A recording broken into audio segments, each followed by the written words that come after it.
ॐ सहनाववतु सहनौ भुनक्तु सह वीर्यङ्करवावहै तेजस्विनावधीतमस्तु मा विद्विषावहै।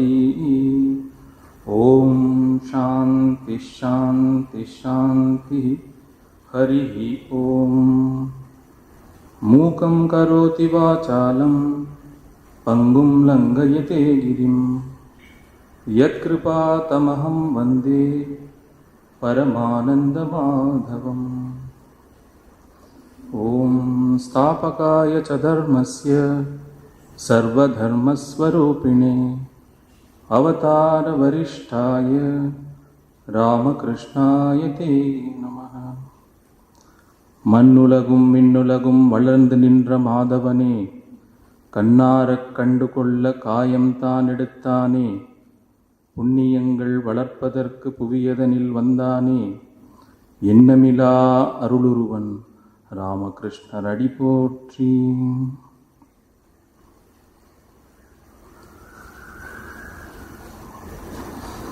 அனைவருக்கும் இனிய மாலை வணக்கம் மற்றும் நவராத்திரி விழா நல்வாழ்த்துக்கள்.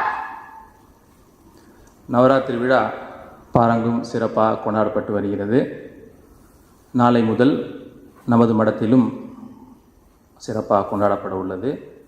சற்று முன்புதான் அன்னையார் சக பரிவாரங்களுடன் எழுந்தருளியுள்ளார் ஆலயத்தில். நாளை காலை முதல் சிறப்பு பூஜை, பஜனை, புஷ்பாஞ்சலி, ஆரத்தி என பல நிகழ்ச்சிகள் நடைபெற உள்ளன. தொடர்ந்து விஜயதசமி வரை அனைத்து நாட்களும் நம் அனைவரும் அந்த இதில் கலந்து கொண்டு அன்னையின் திருவருளை பெறுவோம். இன்று பஞ்சமி தினம். இந்த நன்னாளில் நாம் நமது வாழ்க்கையின் லட்சியத்தை பற்றி சிறிது சிந்திக்க இருக்கிறோம். அன்னை நமக்கு அருள் புரிய வேண்டும். நம்ம எல்லோருக்கும் சில அடிப்படை கேள்விகள் உண்டு. அது மிகவும் பழமையான கேள்விகள். என்ன அவை என்றால், நான் யார்? நான் எங்கிருந்து வந்தேன்? எதற்காக வந்தேன்? என்ன செய்து கொண்டிருக்கிறேன்? இப்போ அந்த ஏசி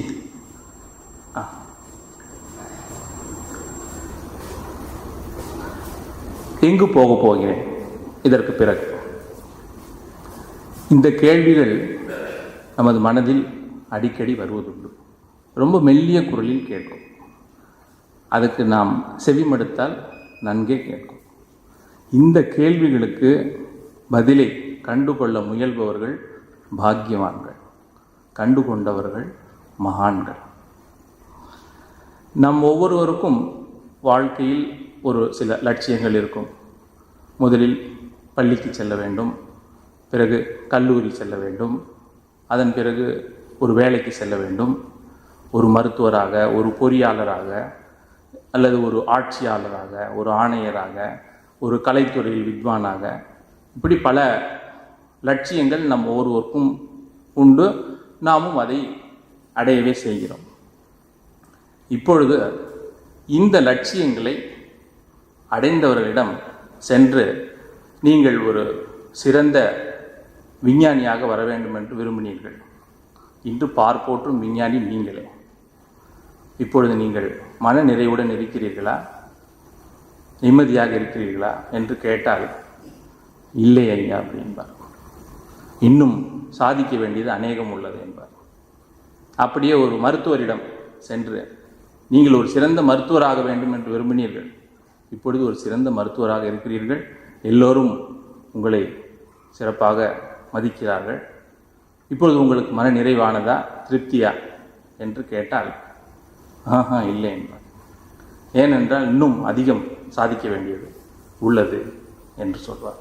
அப்படியே ஒவ்வொருவரும் விஞ்ஞானியாகட்டும் சரி, ஒரு வித்வான், இசை வித்வான் ஆகட்டும், ஒவ்வொருவரிடம் கேட்டால் இன்னும் சாதிக்க வேண்டியது அதிகம் உள்ளது என்றே கூறுவார். ஸோ இறுதியில் என்ன? அனைத்திற்கும் பதில் இல்லை, இல்லை, இல்லை என்பதுதான் பதில். அப்படி இருக்க, எதை நாம் லட்சியமாக வைத்துக்கொண்டால் நமக்கு நிறைவு ஏற்படும். மேலும் பதவி உயர்வு வர வர அச்சமும் பதட்டமும் அதிகரித்து கொண்டே இருக்கும். இதெல்லாம் நாம் கண்கூடாக காண்பது. சாந்தோக்கிய உபநிடதத்தில் ஒரு கதை உள்ளது. நாரதருக்கும் சனத்குமாரருக்கும் இடையிலான ஒரு உரையாடல். அதில் நாரதர் மாணவராக இருக்கிறார், சனத்குமாரர் குரு. நாரதர் அந்த குருவிடம் சொல்கிறார், குருவே, நான் ரிக்வேதம், யஜுர்வேதம், சாமவேதம், அதர்வ வேதம், புராணம், இதிகாசம், வானவியல் சாஸ்திரம், கணிதம், அறிவியல் என அனைத்தையும் கற்றுக்கொண்டேன். ஆனால் என் மனதில் அமைதி இல்லை. நான் மிகவும் சோகமாக இருக்கிறேன். என் சோகம் அகல வழி சொல்லுங்கள். பகவன் சோகஸ்ய பாரம் தாரயத்து அப்படின்னு பிரார்த்தனை செய்கிறார் நாரதர் சனத்குமார்கிட்ட. நம்ம எல்லாருடைய சார்பாகவும் நாரதர் அவருக்கு பிரார்த்தனை பண்ணுறார். இந்த நிலையில் எது நமது வாழ்க்கை லட்சியமாக இருந்தால் நமக்கு நிலையான அமைதி, எப்பொழுதும் நிலையான ஆனந்தம், நிறைவு நம் வாழ்க்கையில் இருக்கும். அதுக்கு சனத்குமாரர் நாரதருக்கு சொல்கிறார், நீ சொன்ன இந்த விஷயங்கள் எல்லாம் ரிக்வேதம், யஜுர்வேதம், சாமவேதம் இதெல்லாம் சொன்ன இல்லையா, இது எல்லாமே வெறும் வார்த்தைகள், வெறும் எழுத்துக்கள் அப்படின்னு அவருக்கு மெல்ல மெல்ல புரிய வச்சு, இறுதியாக அல்பமானவற்றில் சுகமில்லை, எல்லையற்றதிலேயே, அதாவது இறைவனிலேயே நிலையான சுகம் உண்டு. எனவே நீ இறைவனை நாடு என்று அவருக்கு பதிலளிக்கிறார். நால்பே சுகமஸ்தி பூமைவ சுகம் பூமாதேவ விஜிக்ஞாசித்தவ்ய அப்படின்னு சொல்கிறார். அதே மாதிரி இந்த உலகத்தினுடைய சுகங்கள் அனைத்தையும் அனுபவித்த ஒருவன், பணம், பெயர், புகழ், பதவி அனைத்தையும் அனுபவித்த ஒருவன், அவனுடைய வாழ்க்கையில் அவன் புரிந்து கொண்டான், இந்த உலக சுகங்களில் நிலை எதுவும் இல்லை, எதுவும் நிறைவு தரவில்லை என்று புரிந்து கொண்ட ஒருவன் ஒரு குருவிடம் சென்று கேட்கிறான், ஐயா, நான் அனைத்தையும் அனுபவித்து விட்டேன், ஆனால் என் வாழ்வில் அமைதி இல்லை, நிறைவு இல்லை. எதை அடைந்து கொண்டால், எதை அறிந்து கொண்டால், எதை அடைந்தால் எனக்கு நிறைவு வரும், அதை எனக்கு சொல்லணும். இது தைத்திரிய உபநிடத்தில் இந்த ஒரு நிகழ்ச்சி வருது. கஸ்மின் பகவோ விஜ்ஞாத்தே சர்வமிதம் விஜ்ஞாத்தம் பவதி அப்படின்னு கேட்குறார். குரு பரம கருணையோட அந்த மாணவனுக்கு சொல்கிறாரு, பிரம்மவேத பிரம்மைவ பவதி பிரம்மவித் ஆப்னோதி பரம். அதாவது இறைவனை அறிந்து கொள்வதால் நீ அனைத்தையும் அறிந்து கொண்டவனாகிறாய், இறைவனை அடைவதால் அனைத்தையும் அடைந்தவன் ஆகிறாய் அப்படின்னு சொல்கிறார். எனவே நமது வாழ்க்கையின் லட்சியமாக நாம் இறை அனுபூதியை வைத்துக்கொள்ள வேண்டும். உபநிடதங்கள், வேதம், உபநிடதம், இதிகாசம், சாஸ்திரம், மகான்களுடைய வாழ்வு, இது அனைத்தும் நமக்கு கூறுவது இதுதான். நமது வாழ்க்கையினுடைய லட்சியம் இறைவனாக இருக்க வேண்டும் என்று. ஏனென்றால் மற்ற எவையும் நமக்கு நிலையான அமைதியை, நிறைவை தருவதில்லை. வாழ்க்கையின் இலக்கு இறை அனுபூதி என்று ஸ்ரீராமகிருஷ்ணர் மீண்டும் மீண்டும் நமக்கு எடுத்துரைக்கிறார். கிட்டத்தட்ட 84 லட்சம் பிறவிகளுக்கு பிறகு மனித பிறவி நமக்கு கிடைக்கிறது என்று சாஸ்திரங்கள் கூறுகின்றன. ஒரு பிறவி, இரு பிறவி இல்லை, 84 லட்சம் பிறவிகள் பிறகு.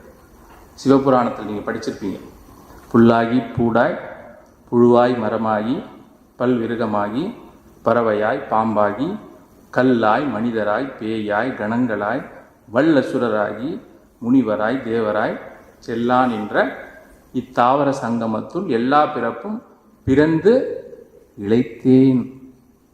இளைத்து போனேன், பிறந்து இளைத்தேன் என் பெருமானே அப்படின்னு பாடுறாரு மாணிக்க வாசகர். எப்படி ஒரு ஜீவன் பல்வேறு பிறவிகளை எடுத்து கடைசியாக இறைவனை அடையுது அப்படின்னு சொல்லிட்டு. ஔவையார் பாட்டியும் சொல்லுவாங்க, அரிது அரிது பிறத்தல் அறிவு அப்படின்ட்டு. விவேக சூடாமணியில் ஆச்சாரியர் சொல்கிறார், 3 விஷயங்கள் நமக்கு கிடைக்கிறது ரொம்ப துர்லபம். என்ன அப்படின்னா, துர்லபம் திரையமே வைத்தது தெய்வானுக்கிரக ஏத்துக்கம்.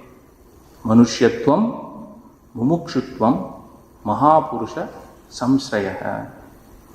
மனித பிறவி, இறைவனிடம் நாட்டம், நல்லோருடைய தொடர்பு, இது மூன்றும் அவ்வளவு சுலபமாக கிடைக்காது.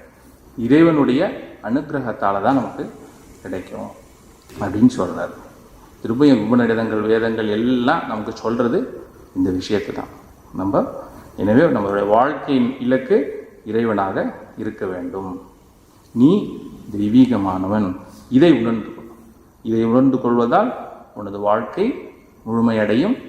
வாழ்வில் உனக்கு நிம்மதி கிடைக்கும். இப்பொழுதும் நிம்மதி கிடைக்கும், பிறகும் நிம்மதி கிடைக்கும் என்று. எனவே நாம் கண்ணியமான வாழ்வு வாழ நமக்கு உலகியல் கல்வி வேண்டும். அறிவியல், சமூக அறிவியல், ஃபிசிக்ஸ், கெமிஸ்ட்ரி இதெல்லாம் நமக்கு வேணும். அது நமக்கு நிச்சயம் வேண்டும். அது சார்ந்த கல்வியை பயில வேண்டும். அது சார்ந்த பணியில் நாம் சேர வேண்டும். கை நிறைய சம்பாதிக்க வேண்டும். அவை அனைத்தும் வேண்டும். தன்னம்பிக்கையுடன் வாழ வேண்டும். யாரையும் சார்ந்திருக்கக்கூடாது. பிறருக்கு உதவும் நிலையில் இருக்க வேண்டும். இவை அனைத்தும் வேண்டும். ஆனால் அதோடு மற்றும் நின்றுவிடக்கூடாது. மேலும் சிந்திக்க வேண்டும். ஆச்சாரியருடைய ஒரு பாட்டு உண்டு, சங்கராச்சாரியரோடது, ததக்கிம் ததக்கிம் அப்படின்னு சொல்லிட்டு, அதாவது அதுக்கப்புறம் என்ன, அதுக்கப்புறம் என்ன அப்படின்னு சொல்லிட்டு. குழந்தை பிறந்தாச்சு, அதுக்கப்புறம் என்ன, பள்ளிக்கூடத்துக்கு சேர்க்கணும், அதுக்கப்புறம் கல்லூரியில் சேர்க்கணும். சரி, கல்லூரியில் சேர்த்தாச்சு, அதுக்கப்புறம் வேலைக்கு போகணும், அதுக்கப்புறம் கல்யாணம் பண்ணி வைக்கணும், அதுக்கப்புறம் குழந்தை குட்டி, அதுக்கப்புறம் அந்த பிள்ளைங்களை படிக்க வைக்கணும், அதுக்கப்புறம் அவங்கள கல்யாணம் பண்ணி வைக்கணும், அப்புறம் வீடு வாசல்லாம் கட்டணும், அப்புறம் என்ன வயசாயாச்சு, 4 இடத்துக்கு போயிட்டு வரணும், வெளிநாடெல்லாம் போய் சுற்றிட்டு வரணும், அதுக்கப்புறம் வயசாகிடுச்சு, அப்புறம் பேர பிள்ளைங்களை கொஞ்சணும், அதுக்கப்புறம் சின்ன வயசில் என்ன பண்ணோமோ அதை நினச்சிக்கிட்டு இருக்க வேண்டியதுதான், அதுக்கப்புறம் முதுமை, கடைசியாக மரணம் அப்படின்னு ஆச்சாரியர் சொல்லுவார். நம்ம பாரதியார், தேசிய கவி பாரதியார் ரொம்ப பிரமாதமாக இதை தான் பார்த்துட்டு ஒரு பாடல் எழுதியிருக்கார் பாருங்க. தேடிச்சோறு நிதம் தின்று பல சின்னஞ்சிறு கதைகள் பேசி மனம் வாடி துன்பமிக உழன்று பிறர் வாட பல செயல்கள் செய்து நரை கூடி கிழப்பருவமேதி கொடுங்கூற்றுக்கு இறையென பின்மாயும் பல வேடிக்கை மனிதர் போல நானும் வீழ்வேன் என்று நினைத்தாயோ அப்படின்னு இந்த மனிதர்களுடைய சராசரியாக இருக்கவங்களுடைய வாழ்க்கை முறையை அவர் சித்தரித்து சொல்லியிருக்கார். எனவே நம்முடைய வாழ்க்கையின் இலக்கு இறை அனுபூதி. நம்முடைய சான்றோர்கள் கூறுவார்கள், பொருள் இல்லார்க்கு இவ்வுலகு இல்லை, அருள் இல்லார்க்கு அவ்வுலகு இல்லை. எனவே இந்த உலகத்தில் நம்ம இருக்கிறதுக்காக நமக்கு உலகியற் கல்வி வேண்டும், படிக்க வேண்டும், அது சார்ந்த பணி செய்ய வேண்டும், கை நிறைய சம்பாதிக்க வேண்டும், இவை அனைத்தும் வேண்டும்.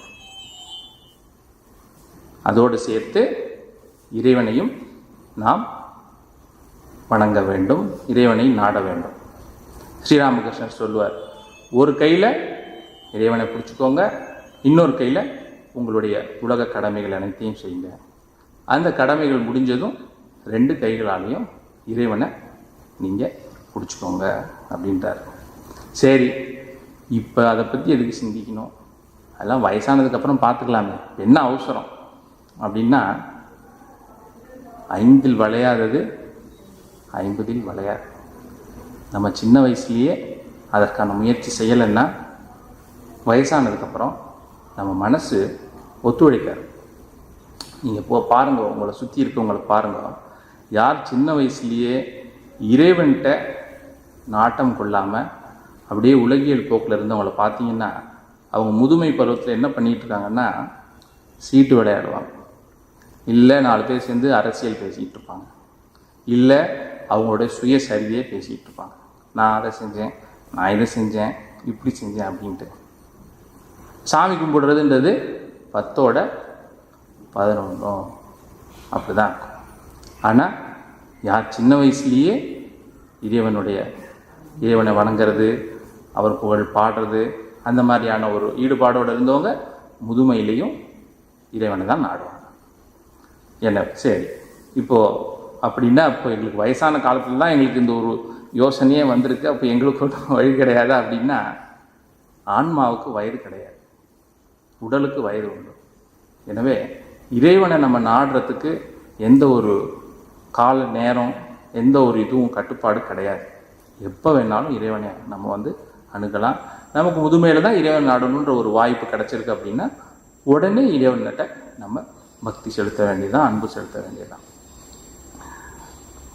எனவே இந்த ஆன்மீக பயணத்தில் இளம் வயதிலேயே இறைவனை நம்ம நாடுறதுன்றது நல்லது. முதுமையில் தான் அதற்கான ஒரு வாய்ப்பு கிடைச்சிருக்குன்னா உடனே நம்ம செய்ய வேண்டியதான், இறைவன்கிட்ட நம்ம நாடி போக வேண்டியதான். ஏன்னா பலருக்கு முதுமையில் தான் உண்மைகள்லாம் புரிய வரும்.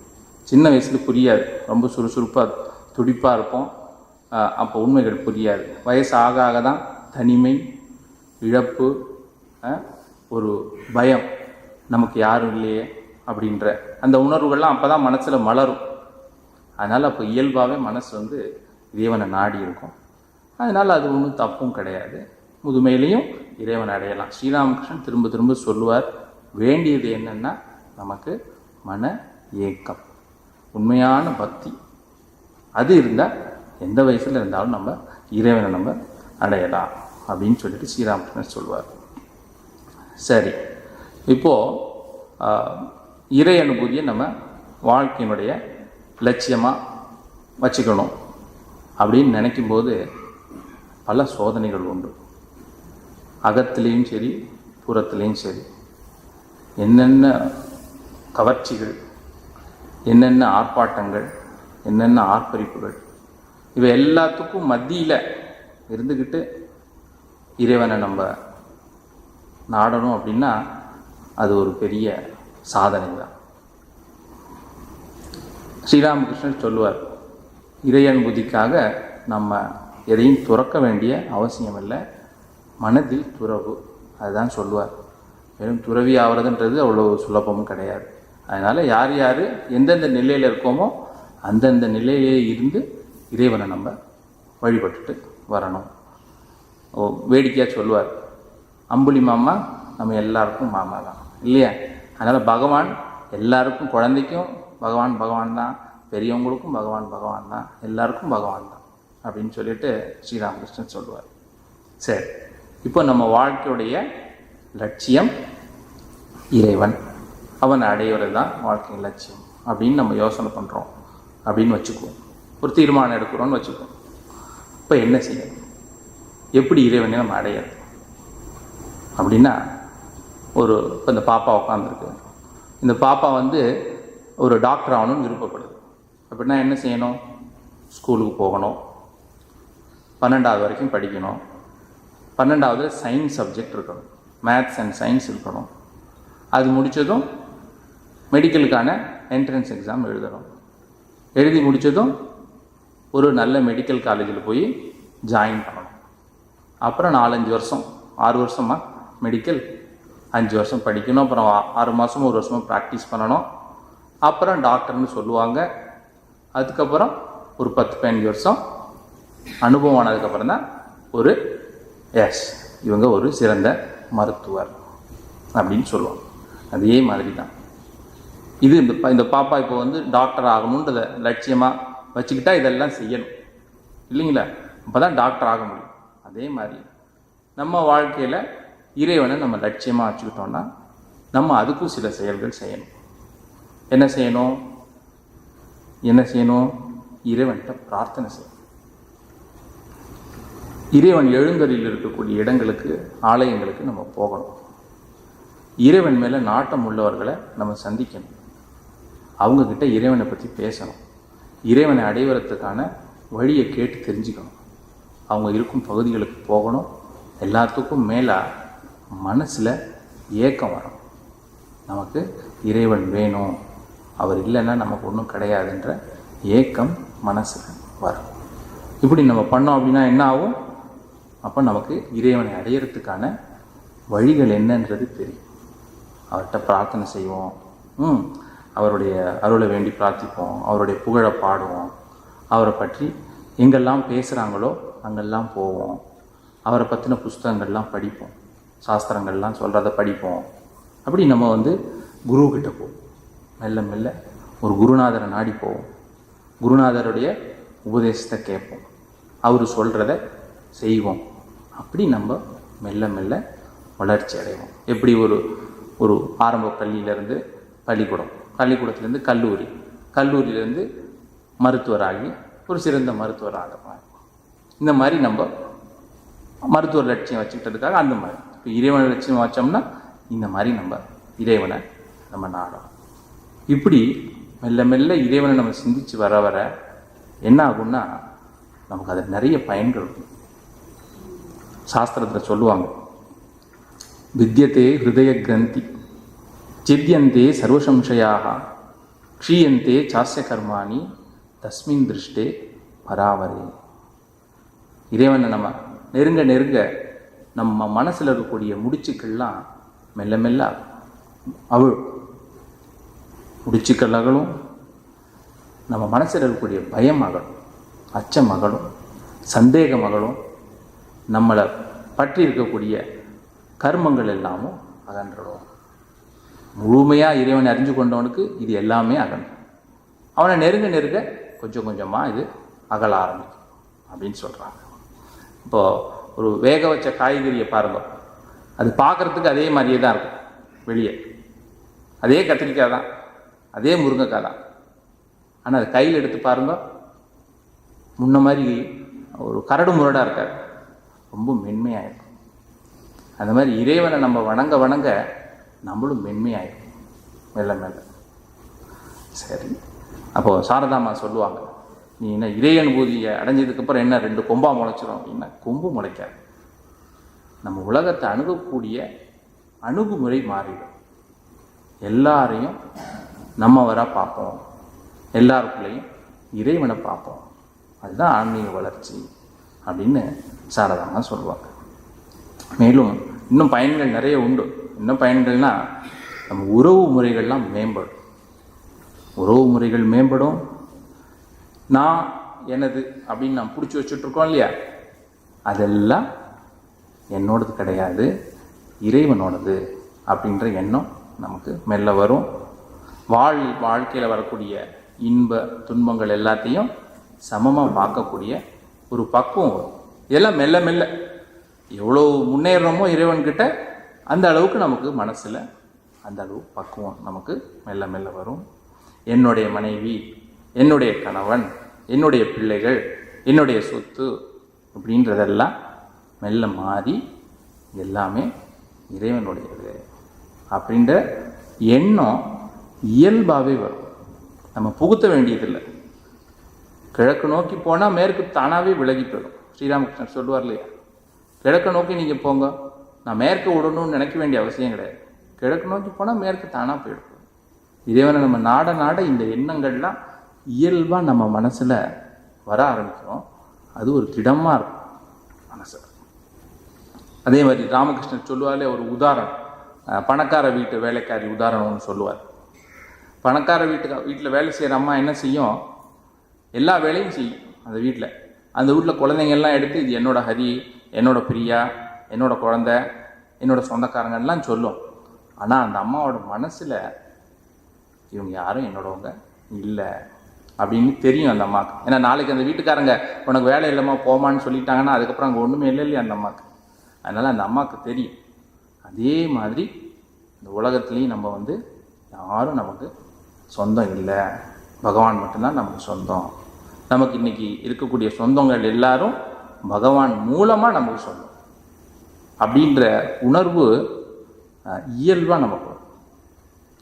அது தொடர்ந்து இறைவன் நம்ம நாட நாட அந்த உணர்வுகள் நம்ம மனசில் தானாக நமக்கு வர ஆரம்பிக்கும். ஒரு முக்கியமான பயன் உண்டு இறைவன் அடைய முயற்சி செய்கிறதுனால, இறைவன் அடைஞ்சதுனால. அது என்னென்னா, பயம் போகும், அச்சம் அகலும். இந்த 4 வேதத்தையும் எடுத்து சாறு புளிஞ்சோன்னா நமக்கு அந்த சாராக என்ன கிடைக்கும்னா பயமின்மை அப்படின்றது வரும், அச்சமின்மை அப்படின்னு வரும். விவேகானந்தருடைய சொற்பொழிவுகள் எல்லாத்தையும் எடுத்து ஒரு கசங்கி புளிஞ்சு அதை சாறு எடுத்தோம் அப்படின்னா அதில் கடைசியாக நமக்கு என்ன கிடைக்கும்னா அச்சமின்மை அப்படின்றது தான் கிடைக்கும். விவேகானந்தர் திரும்ப திரும்ப சொல்லுவார், அச்சமின்மை அச்சமின்மை அப்படின்றத சொல்லுவார். சரி, இப்போ நமக்கு அச்சம்னு சொல்லும்போது நம்ம வாழ்க்கையில் பல விஷயங்களில் நமக்கு பயம் உண்டு. ஒரு இருட்டாக இருக்கிறத பார்த்தா பயம் வரும், ஒரு பூதத்தை பார்த்தா பயம் வரும், ஒரு பிராணி ஏதாவது ஒரு சிங்கம் புலி அதை பார்த்தா பயம் வரும், சில மனிதர்களை பார்த்தா கூட பயம் வரும், இன்னும் எவ்வளோ விஷயங்களை பார்த்தா நமக்கு பயம் வரும். ஆனால் இந்த பயத்துலலாம் ரொம்ப பயமானது எதுன்னா பதஞ்சலி முனிவர் சொல்லுவார், மரண பயம் அப்படின்னு சொல்லுவார். அது ரொம்ப ரொம்ப பயமானது அப்படின்னு சொல்லுவார். ஆனால் யார் இந்த மரண பயத்தை தாண்டுறாங்களோ அவங்க தான் உண்மையிலேயே மகிழ்ச்சியாக வாழ்கிறவங்க அப்படின்னு சாஸ்திரம் சொல்லுது. எப்போ ஒருத்தர் இந்த மரண பயத்தை அகற்ற முடியும்? யார் ஒருவர் அவர் மரணம் இல்லாதவர்னு தெரிஞ்சுக்கிறாரோ அப்போ தான் அந்த மரண பயத்தை அகற்ற முடியும். இறைவனை நாடுறதுனால, இறைவனுடைய அருளால் நாம் மரணமற்றவர்கள் அப்படின்றத நம்ம தெரிஞ்சுக்குவோம் அப்படின்னு சாஸ்திரம் சொல்கிறது. அதுதான் ஒரு ரிஷி தன்னுடைய வாழ்க்கையில் கடும் தவங்கள் ஏற்றி தான் கண்டு கொண்ட அனுபூதியாக இதை சொல்கிறார். நம்ம எல்லாருக்கும் தெரிஞ்சது, சுவாமி விவேகானந்தர் பல தடவை சொல்லியிருக்கிறார், ஸ்ருண்வந்து விஸ்வே அமிர்தஸ்ய புத்திராஹா ஆயே தாமானி திவ்யானி தஷ்டு வேதாகமேதம் புருஷம் மகாந்தம் ஆதித்யவர்ணம் தமசப் பரஸ்தாத் தமேவம் விதித்வா அதிமிருத்யுமேதி நான்யப்பந்தா வித்யதேயனாய அப்படின்னு சொல்லிட்டு என்ன சொல்கிறாரு? அன்புக்குரியவர்களே, பேரின்பத்தின் வாரிசுகளே, மேல் லோகங்களில் வசிக்கக்கூடிய தேவதையர்களே, நீங்களும் கேளுங்கள். ஆன்மாவை நான் அறிந்து கொண்டேன், நீங்களும் அறிந்து கொள்ளுங்கள். அதுவே ஆனந்தத்திற்கு ஒரே வழி, வேறு வழி இல்லை. எனவே இறைவனை அறிந்து கொள்வோம். அவனை அறிந்து கொள்வதால் மட்டுமே நம் வாழ்வு முழுமை பெறும் அப்படின்னு அந்த ரிஷி சொல்கிறார் சாஸ்திரத்தில். அதில் பாருங்கள், அந்த இதில் சொல்லும்போது ஸ்ருண்வந்து விஸ்வே அப்படிம்பார். விஸ்வே அப்படின்னா என்ன அர்த்தம்? எல்லாரும், இந்து மட்டும் கிடையாது, முஸ்லீம் மட்டும் கிடையாது, கிறிஸ்தவர் மட்டும் கிடையாது, அது மட்டும் இல்லாமல் ஆண் மட்டும் கிடையாது, பெண் மட்டும் கிடையாது, சின்னவங்க கிடையாது, பெரியவங்க கிடையாது, எல்லாரும், இவங்க உசந்தவங்க தாழ்ந்தவங்க, எந்த வித்தியாசமும் கிடையாது. எல்லாருக்கும் இந்த சொத்து உண்டு. யாரெல்லாம் அதுக்காக முயற்சி பண்ணுறாங்களோ அவங்க எல்லாருக்கும் இந்த சொத்து உண்டு அப்படின்னு சொல்லிட்டு சொல்கிறார். சாமிஜி திரும்ப திரும்ப இந்த உதாரணத்தை சொல்லிக்கிட்டே இருப்பார். நீங்கள் படித்து பார்த்தீங்கன்னா தெரியும், அவருடைய கம்ப்ளீட் ஒர்க்ஸ் படித்து பார்த்தீங்கன்னா. அதோட கற்றுக்கிறதுக்கு ஒரு எல்லைன்னு ஒன்றும் கிடையாது, கற்றது கல்லாதது அவ்வளோ. எனவே நம்ம ஸ்ரீராமகிருஷ்ணன் அதை சொல்லுவார், நான் வாழும் காலம் வரை கற்றுக்கொண்டே இருப்பேன் அப்படின்னு ஸ்ரீராமகிருஷ்ணன் திரும்ப திரும்ப சொல்லுவார். சரி, உலகியல் கல்வி நமக்கு வேணும், அதை நம்ம கற்றுக்கணும், கற்றுக்கிட்டு இங்கே நல்லபடியாக நம்ம இருக்கணும். அதோட இறை அனுபூதியும் நமக்கு வேணும், அதுக்கான முயற்சியும் செய்யணும். நம்ம ராமகிருஷ்ண சங்கத்தோடைய தற்போதைய குரு பரம பூஜனிய ஸ்ரீமத் சுவாமி கௌதமானந்தி மகாராஜ். அவர் அடிக்கடி சொல்லுவார், இறை அனுபூதி நிச்சயம் நமக்கு வேணும், ஆனால் அதோடு சேர்த்து ஒரு ஆல்ரவுண்ட் ப்ராக்ரஸ் அப்படின்னு சொல்லுவார். Overall development, all-round progress. உடல் ரீதியாகவும் வளர்ச்சி வேணும். நான் இறை அனுபூதின்னு சொல்கிறதுக்காக உடம்பு நம்ம ஒரு நோய்வாய்ப்பட்டதாக வச்சுக்கக்கூடாது இல்லையா? ஆல்ரவுண்ட் ப்ராக்ரஸ், உடல் ரீதியாக, மன ரீதியாக, நற்பண்புகள் ரீதியாக, அதோடு சேர்த்து ஆன்மீக வளர்ச்சி அப்படின்னு ஆல்ரவுண்ட் ப்ராக்ரஸ் அப்படின்னு திரும்ப திரும்ப நம்ம எல்லாருக்கும் சொல்லுவார் சுவாமிஜி. இப்போது அதே மாதிரி நம்மளும் அந்த மாதிரி ஒரு ஆல்ரவுண்ட் ப்ராக்ரஸை நம்ம ஒரு குறிக்கோளாக நம்ம வச்சுக்கிறதுக்கு முயற்சி பண்ணணும். இப்போ கேட்டுட்டு வர்றதெல்லாம் ஒன்றும் புதுசு ஒன்றும் கிடையாது, உங்கள் எல்லாருக்கும் தெரிஞ்சது தான். இதை விட இன்னும் பெரியவங்க எவ்வளோ நிறைய சொல்லியிருக்காங்க. என்னென்னவோ நம்ம வாழ்க்கையில் லட்சியமாக வச்சுக்கிறோம், சாரம் இல்லாததை. இந்த பகவானையும் நம்ம ஒரு லட்சியமாக வச்சு முயற்சி பண்ணி பார்க்கலாம் இல்லையா? இந்த சாதுக்கள்லாம் பகவானை அடிப்படையாக லட்சியமாக வச்சு வாழ முயற்சி பண்ணுறாங்க. நம்மளும் முயற்சி பண்ணி பார்ப்போம் அப்படின்னு கொஞ்சம் முயற்சி நம்ம பண்ணலாம். இந்த மாதிரி ஆன்மீக கருத்துக்களை தெரிஞ்சது தான் இருந்தாலும் திரும்ப திரும்ப நம்ம கேட்கணும்னு ஸ்ரீராமகிருஷ்ணன் சொல்லுவார். ஒரு தடவை ஹிருதயர்னு ஒருத்தர் அவர் கூடயே இருப்பார். அவர் கேட்பார், ஏன் சொன்னதையே திரும்ப திரும்ப நீங்கள் சொல்லிக்கிட்டே இருக்கீங்க அப்படின்னு சொல்லிட்டு. உனக்கு என்னடா படவா, நான் 1000 தடவை சொல்லுவேன் அப்படின்னு சொல்லுவார். ஏன்னா ஆன்மீக கருத்துக்கள் திரும்ப திரும்ப நம்ம மனசில் பதியும். இறைவனை தான் நம்ம வாழ்க்கையின் லட்சியம், இறைவனை நம்ம நாடணும், நல்லவங்க இருக்கிற இடத்துக்கு போகணும், சத் சங்கம் பண்ணணும், அவனுடைய நாமத்தை ஜெபிக்கணும். இதெல்லாம் நம்ம திரும்ப திரும்ப திரும்ப திரும்ப சொல்லிக்கிட்டே இருக்கணும். அது நம்ம மனசில் நல்லா பதியும். அதனால் இந்த கருத்துக்களை திரும்ப திரும்ப கேட்டுக்கிட்டே இருக்க வேண்டியதுதான். நம்ம இப்போ நல்ல மனசில் பதியணும், நல்ல திடமாக நம்ம மனசில் இருக்கணும். யார் என்ன சொன்னாலும் அது மனசுலேருந்து அது அசையவே கூடாது. அந்த அளவுக்கு திடமாக நம்ம மனசில் இருக்கணும். அதான் ஏன்னா இந்த மாதிரி முயற்சிகளை நம்ம தான் செய்யணும். நம்ம ஒரு படி போனால் தான் பகவான் 10 படி முன்னாடி வருவார். நம்ம ஒரு படியுமே போகலைன்னா ஒருத்தரும் வரமாட்டாங்க. கீதையில் சொல்கிற மாதிரி நம்ம தான் உயர்த்திக்கணும். உத்தரேத் ஆத்மானம் அவசாதையே ஆத்மைவகி ஆத்மனா பந்துகு ஆத்மைவகி திரிபுராத்மனக. நமக்கு நம்ம தான் நண்பன், நமக்கு நம்ம தான் எதிரி. நல்ல வழியில் நம்ம பூத்திக்கிட்டோன்னா நல்லபடியாக போவோம், தீய வழியில் பூத்திக்கிட்டோன்னா தீய வழியில் தான் நம்ம போவோம். அதோட இறைவனை நம்ம மையமாக வச்சு இறைவனை அடையிறதுக்கான நம்ம முயற்சி செய்யலைன்னா என்ன ஆகும்னா, திரும்ப திரும்ப வர வேண்டியதான், திரும்ப திரும்ப அழ வேண்டியதான், திரும்ப திரும்ப இட்டுக்குள்ளே போக வேண்டியதுதான். புனரப்பி ஜனனம் புனரப்பி மரணம் புனரப்பி ஜனனி ஜட்டரே சயனம். சரி, இப்போது நம்ம ஆரம்பத்தில் சில கேள்விகள் கேட்டோம் இல்லையா? என்ன கேட்டோம்? நான் யார்? இதெல்லாம் நமக்கு மனசில் இருக்கக்கூடிய கேள்விகள். எங்கேருந்து வந்தேன், எதற்காக, என்ன செய்து கொண்டிருக்கிறேன், எங்கே போக போகிறேன் அப்படின்னா அதற்கான பதில் சாஸ்திரத்தில் சொல்கிறாங்க.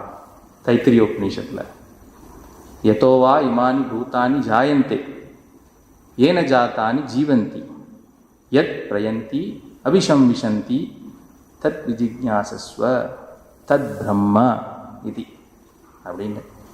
இறைவனிலிருந்து நாம் வந்தோம், அவனிலேயே இருக்கிறோம், திரும்ப அவன்கிட்டையே நம்ம போய் சேருவோம். எனவே நாம் செய்ய வேண்டியது அவனை கூவி அழைப்பது, அவனுடைய ஸ்மரணம் பண்ணுவது. அது ஒன்று தான் நம்மளோட பணி அப்படின்னு. ஒரு நல்ல பாட்டு ஒன்று உண்டு, குருநானக் அவருடைய பாட்டு. மெட்டாவே நான் உங்களுக்கு பாடுறேன், அப்போ தான் அதோடைய உணர்வு உங்களுக்கு வரும்.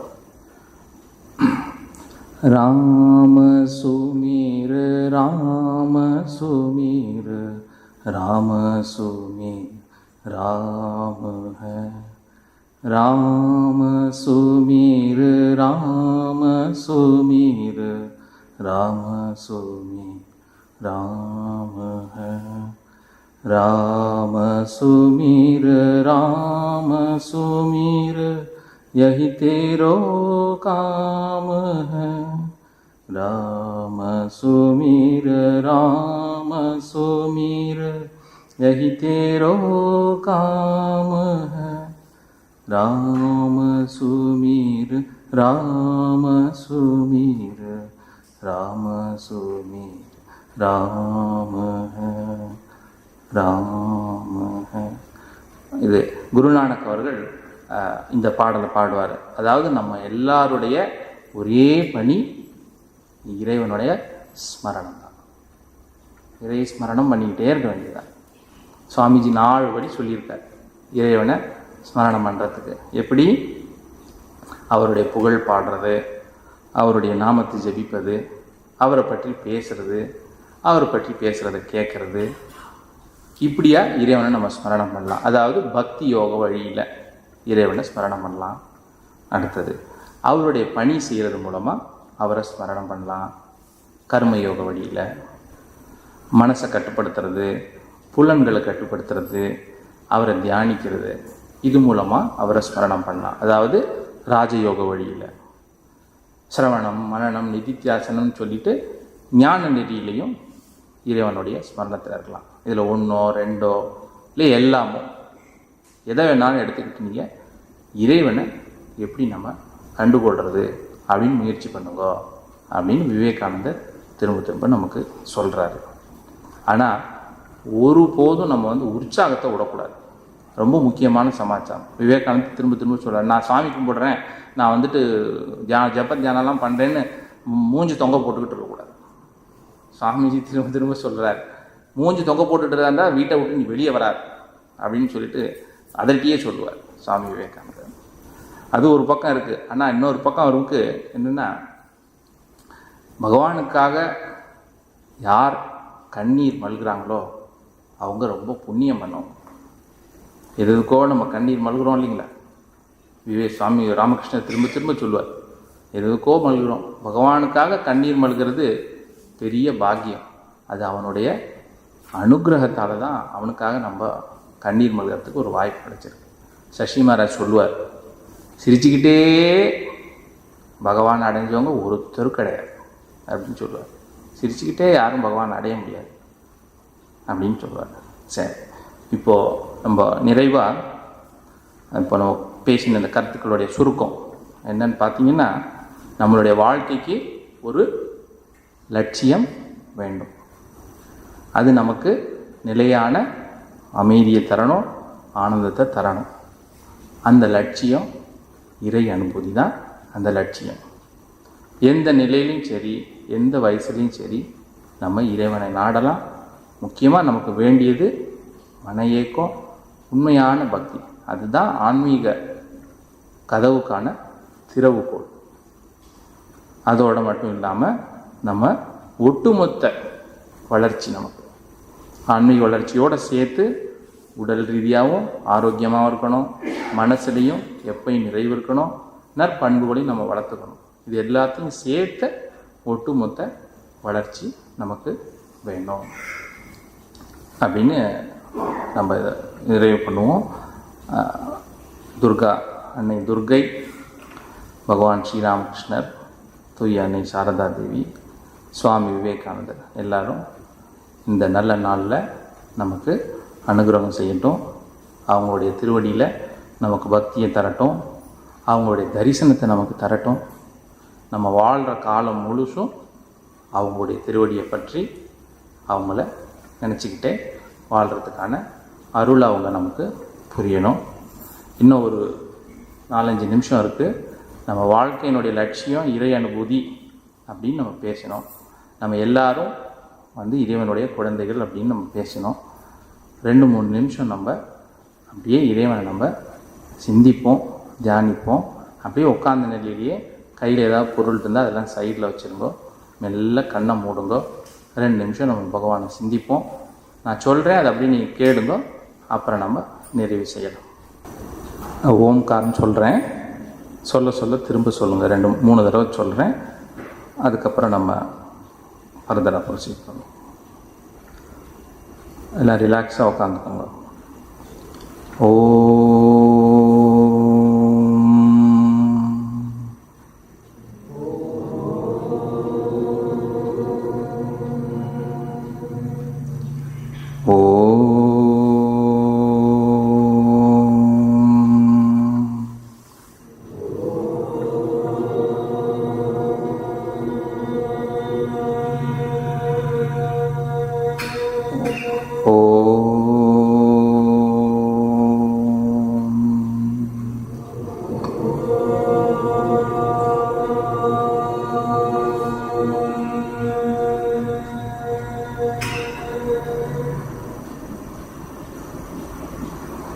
ஜஸ்ட் கற்பனை பண்ணுங்க, நீங்கள் ஃபுல்லாக ரிலாக்ஸாக இருக்கீங்கன்னு கற்பனை பண்ணுங்க.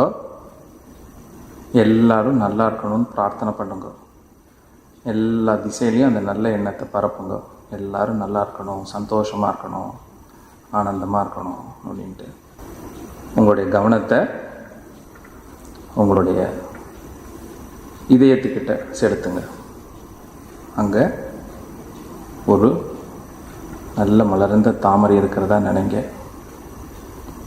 அந்த தாமரையில் நீங்கள் தினமும் கும்பிடுற சுவாமி அன்போட கருணையோட எழுந்தள்ளி இருக்கிறதா நினைங்க.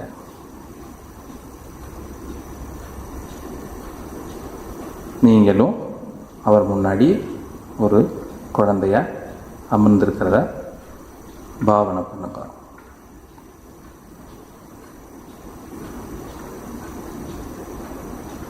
இப்போ உங்கள் மனசுக்குள்ளேயே சொல்லுங்க,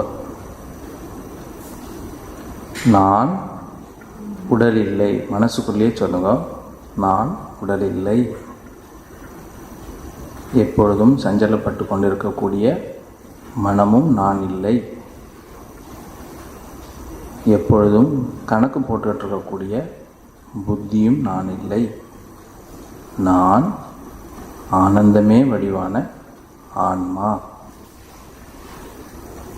இந்த உணர்வில் ஒரு சில நாழிகைகள் இருங்க. நான் ஆனந்தமே வடிவான ஆன்மா அப்படின்ற உணர்வோடு இருங்க. நீங்கள் குருநாதர்கிட்ட மந்திர ஜபம் ஏதாவது எடுத்திருந்தீங்கன்னா அந்த மந்திரத்தை கொஞ்சம் சொல்லுங்க. மந்திர உபதேசம் எடுக்காதவங்க ஓம்காரத்தை மனசுக்குள்ளேயே சொல்லுங்க. ஒரு சில நிமிடங்கள்.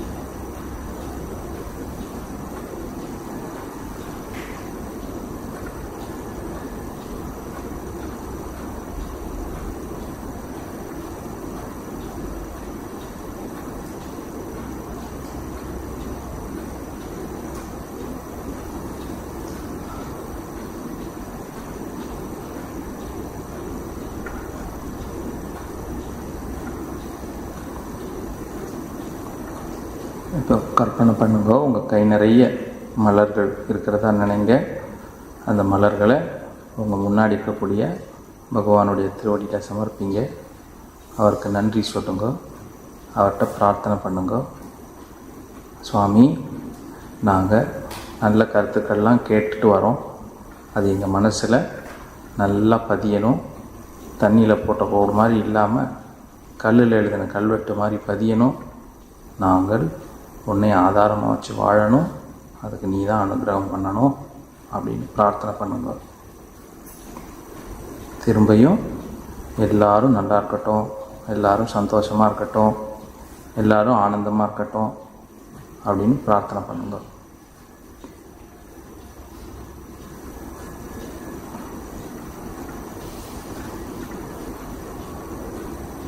மந்திர உபதேசம் எடுத்துக்கிட்டவங்க தினந்தோறும் தவறாமல் உங்களுடைய ஜப தியானங்களை பண்ணிட்டு வாங்க.